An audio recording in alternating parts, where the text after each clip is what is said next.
Particular ഗ്രൂപ്പിൽ എവിടെയും publish ചെയ്യാത്ത ടൈപ്പ് ഓഫ് ഇത് മാത്രം, ഫോട്ടോസും വീഡിയോസും മാത്രം. അത് സെലിബ്സ് എന്നുള്ളൊരു അങ്ങനെയല്ല, സെലിബ്സ് ഉള്ള കാറ്റഗറി അല്ല. സെലിബ്സ് വിട്ടൊരു സെലിബ്സിന്റെ അറ്റ്ലീസ്റ്റ് അവർ സബ്സ്ക്രിപ്ഷൻ ചാനലിൽ നിന്നോ അല്ലെങ്കിൽ ലൈവ് കോണ്ടന്റിൽ നിന്നോ എടുത്തതാന്ന് വിചാരിക്കാം. അല്ലാതുള്ളത് ഇത് എന്താണ്, ഇതിൽ അന്വേഷണത്തിൽ എത്തുന്നത് എങ്ങനെയാണ്? ഇത് ആളുടെ അറിവോടെയോ ആള് ഫ്രണ്ട്സിനോ ഷെയർ ചെയ്യാത്ത പിക്കാണ്? ഷെയർ ചെയ്യാത്ത പിക്സ് ഉണ്ട്, ഷെയർ ചെയ്യുന്ന പിക്സ് ഉണ്ട്, വില്ലിംഗ്ലി ചെയ്യുന്നതുണ്ട്. ഒരാൾക്ക് മാത്രം, ഇപ്പോൾ ഹസ്ബൻഡിനോ ബോയ് ഫ്രണ്ടിനോ മാത്രം ഷെയർ ചെയ്യുന്ന പിക്സ് ഉണ്ടായിരിക്കാം. അല്ലാതെ ഇപ്പോൾ എന്താ പറയണ്ടേ, ഫോണിന്റെ ഗാലറിയിൽ നിന്ന് ഡയറക്ട്ലി പോകുന്നതായിരിക്കാം. അങ്ങനത്തെയുള്ള പിക്ചേഴ്സ് കണ്ടപ്പോഴത്തേക്കുമാണ് ഈ കാര്യം പുറത്തോട്ട് കൊണ്ടുവരണം എന്നുള്ളൊരു, എനിക്കത് ഉറപ്പായിട്ടും വേണം എന്നുള്ളത് തോന്നി. അതിന്റെ ബേസിസിലാണ് ടെലിഗ്രാമിന്റെ ഇതിലോട്ട് കിടക്കുന്നത്. ഇതും സബ്സ്ക്രിപ്ഷനായിട്ട് ബന്ധപ്പെടുന്ന എങ്ങനെയാണ്? കാരണം ഇത്തരം വിഷയങ്ങൾ മുമ്പ് ഉണ്ടായിട്ടുണ്ട്. നമ്മുടെ personal photos, videos, nude photos എല്ലാം ഒരു പക്ഷേ നമ്മുടെ ബോയ് ഫ്രണ്ടിനോ അല്ലെങ്കിൽ ഗേൾ ഫ്രണ്ടിനോ ഫ്രണ്ട്സിനോ ഷെയർ ചെയ്ത് പോയിട്ടില്ല, അല്ലെങ്കിൽ അവർ നമ്മുടെ ഫോൺ കൈകാര്യം ചെയ്യുമ്പോൾ അതിൽ നിന്ന് ഷെയർ ചെയ്ത് ഇത്തരം ടെലിഗ്രാം ഗ്രൂപ്പുകളിലോ പ്രൈവറ്റ് അക്കൗണ്ടുകളോ വരുന്നതിന് വിഷയങ്ങൾ മുമ്പ് സംസാരിച്ചിട്ടുണ്ട്. അത് അത്രയും സൈബർ കേസുകളായിട്ട് മാറിയിട്ടുണ്ട് എന്നുള്ളത്.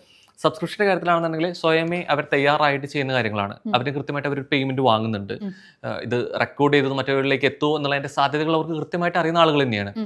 ഇതെവിടെ ബന്ധപ്പെട്ട് കിടക്കുന്നത്? ശരി, എല്ലാവർക്കും സബ്സ്ക്രിപ്ഷൻ്റെ കണ്ടന്റ് പുറത്തോട്ട് പോകുന്ന അറിയാത്തവരും ഉണ്ട്. ഇപ്പൊ സെലിബ്രിറ്റീസ് ആയിട്ടുള്ളവർക്ക് അറിയായിരിക്കാം, അവര് ബാക്കിയുള്ളവരായിട്ട് കണക്റ്റഡ് ആയിട്ട്. ഇതല്ലാത്ത ചെറിയ ചെറിയ കുട്ടികളുണ്ട്, ഇപ്പൊ പഠിച്ചൊരു ജോലിയായിട്ട് മാത്രം. ഇപ്പം ഇന്ത്യ എന്നുള്ളൊരു കൺട്രി പോലെ നോക്കുകയാണെങ്കിൽ നമുക്ക് ഫിനാൻഷ്യലി കുറെ കോൺസ്റ്റിറ്റ്യൻസ് ഉള്ളവർ നമുക്ക് ചുറ്റും താമസിക്കുന്നുണ്ട്. അങ്ങനെയുള്ള ആൾക്കാരൊക്കെ ഇത് ഒരു ഫേസ് കവർ ചെയ്തിട്ട് അങ്ങനെയൊക്കെ കംപ്ലീറ്റ്ലി അവരുടെ ഐഡന്റിറ്റി ഒരിക്കലും പുറത്തു വരില്ല എന്നുള്ള രീതിയിൽ ഇതൊരു വരുമാന മാർഗമായിട്ട് എടുക്കുന്നവരെന്ന് ആലോചിച്ച് നോക്കി.